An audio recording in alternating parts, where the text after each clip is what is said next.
એક સરસ મજાની વાર્તા કહેશું, બરાબર? સસલાની અને મગરની. પણ સસલાને ફળ ખાવા છે, પણ ફળ છે ને નદીની અંદર મોટો જબર ટેકરો છે, ત્યાં ફળ છે. ઈ ફળ એને કેમ ખાવા એના વિશે આ વાર્તા છે, બરાબર? તો સાંભળજો ને. એક તળાવ હતું, બરાબર? તળાવની વચ્ચે એક મોટો ઊંચો ટેકરો હતો. ટેકરા પર મીઠા ફળોના ઝાડ હતા, પણ તળાવમાં ઘણા મગરો રહેતા હતા, તેથી ટેકરા સુધી જઈ શકાતું નહીં. ફળો મારે ખાવા છે, પણ ટેકરા પર જાવ કેવી રીતે? પાણીમાં મગર છે, તો કાંઈ યુક્તિ કરવી પડશે.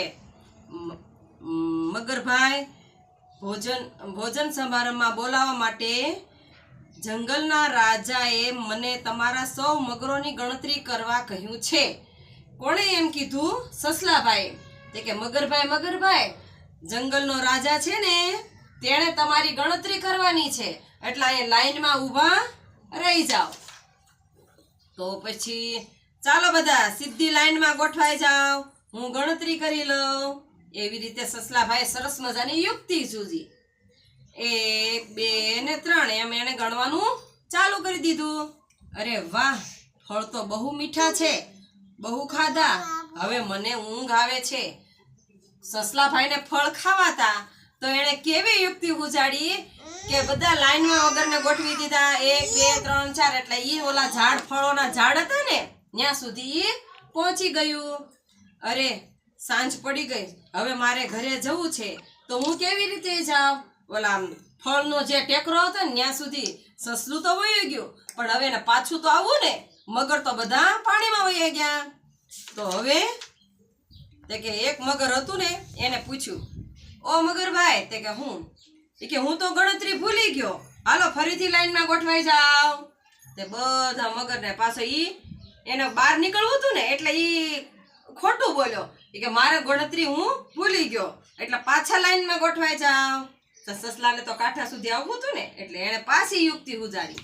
તો સસલાભાઈ, જમવા ક્યારે આવવાનું છે? કોણ કહે છે? મગર. હે સસલાભાઈ, જમવા ક્યારે આવવાનું છે? હાશ, હું તો કિનારે આવી ગયો. હે જંગલના રાજા, નક્કી કરીને કહેશે ને એટલે હું તમને જણાવીશ, ખરું ને? એ આવજો.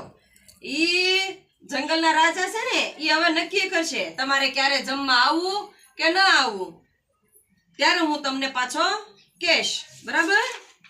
તો સસલું તો કૂદતું પોતાની બખોલમાં પાછું પહોંચી ગયું અને ફરીથી ફળો ખાવા જવાની યુક્તિ વિચારવા લાગ્યું.